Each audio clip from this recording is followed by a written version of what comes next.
Magandang hapon. Kasama ko tatay ko, nanonood kami ng live streaming ng Senate hearing, yung about sa nangyari sa mga farmers sa Gidapawan yan. Gidapawan. Sorry sa word. So, ito nga yung live streaming ngayon pinapanood namin ni tatay. Medyo nakakaasar lang kasi tuturuan sila.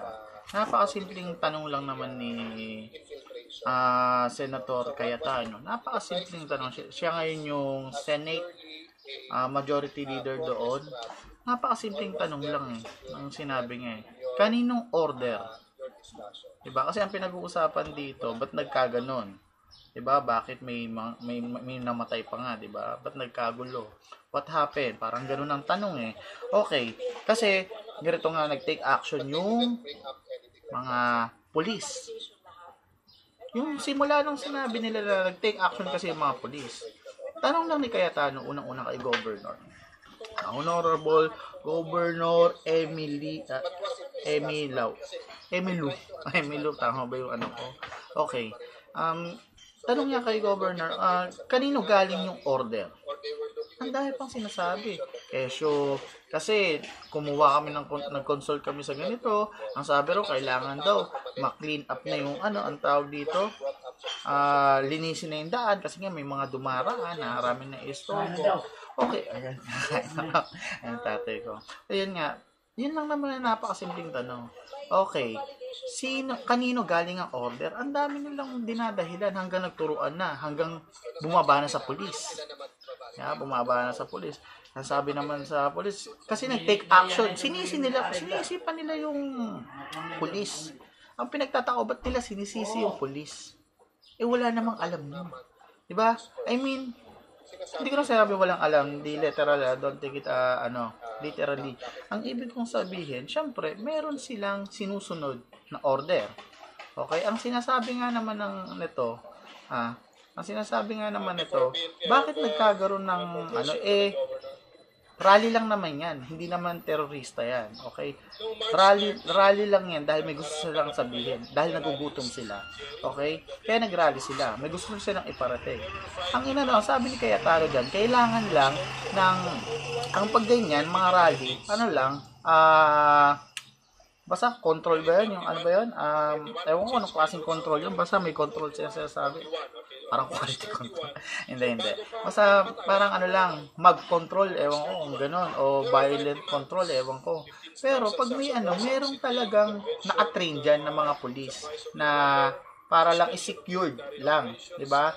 Na ang gagawin lang nila is puro depensa. May mga pulis na ganyan lang. Yung gano'n lang ang nila. Yun lang may train dyan. Ang pinagtataka ni Cayetano, bakit merong SAP? Bakit merong military? Siyempre, they are specialized to assault. Hindi siya. Narinig ko lang kay Cayetano. Okay, sige, kaya. Sabi ng story. Yan nga, nag-wonder ako, bakit nga naman may SAP?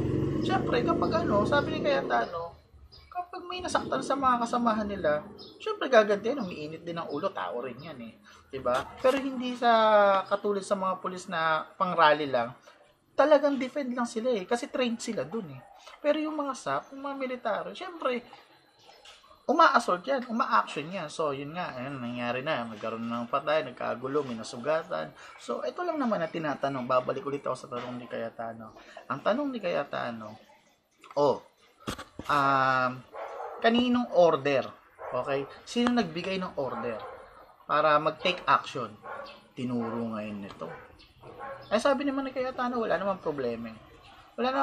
Hindi naman illegal yan kasi nga authorized kayo Pero tingnan natin. Bakit sino nag-order? Tinuro ni governor yung police kasi tumawag daw sa kanila, kailangan na raw mag-take action. Okay. Pero in-order mo, tinatanong nga nila ng mga, ewan sino ba ito yung mga nagtatanong sa kanila tinatanong nila, sabi na, tumawag raw sa kanya yung mga pulis, ewan kung sinong pulis yun, kailangan na raw mag-take action. So, anong pagkasabi mo? Di lang naman tinatanong nila. Ano pagkasabi mo? Syempre, a-approve niya yan kailan. Di naman pwedeng gumawa ng sariling ano yun eh. 'Di ba? Ang ginawa, tinuro itong mga police director. Tapos sabi, tinabi niya kaya tanong, yun na naman, in charge ka ba? Yes, in charge ako diyan. Tapos, okay, kaninong order? Nag-take action yung mga police. Paano nga mag-take action nga yan? Siyempre, pag sinabi nilang retreat. Ay, gising ko lang, sorry. Okay, yun lang naman akin eh. Bakit ganun? Ba't pala kailangan magturuan? Tihisin pa nila yung mga polis. Sila na nga yung, di ba? Dapat nila protektahan. Kaya sila nakaharap dyan eh. Tapos sabi nila, hindi nila alam. Kailangan ko, tatanungin ko muna si ano, ito, turo. Pero pag maganda na gawa, ako. Wala na talaga.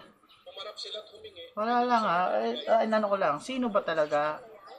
Kaninong order? Napakasimpleng ano lang. Ang dami pang usapan, ang dami pang kwento. Tinanong, kaninong order yan? O sino nagpahintulot ng order na yan? Napakasimple. So, hindi talaga ako, ngayon ko lang ginawa ito, talagang naasar lang talaga ako hindi pa ako nakapagilamos. Pinapakain pa ako. So, salamat sa yun lang, para lang sa akin, sinabi ko lang yung nakikita ko, hindi ko sinasabing ako yung tama. Meron lang nabuo na tanong sa aking isip. Pero, yun lang yung akin. So, comment kayo kung ano yung mali sa mga sinabi ko para makorek ko rin. Baka may mali rin ako pala. Maraming salamat. Mabuhay tayo.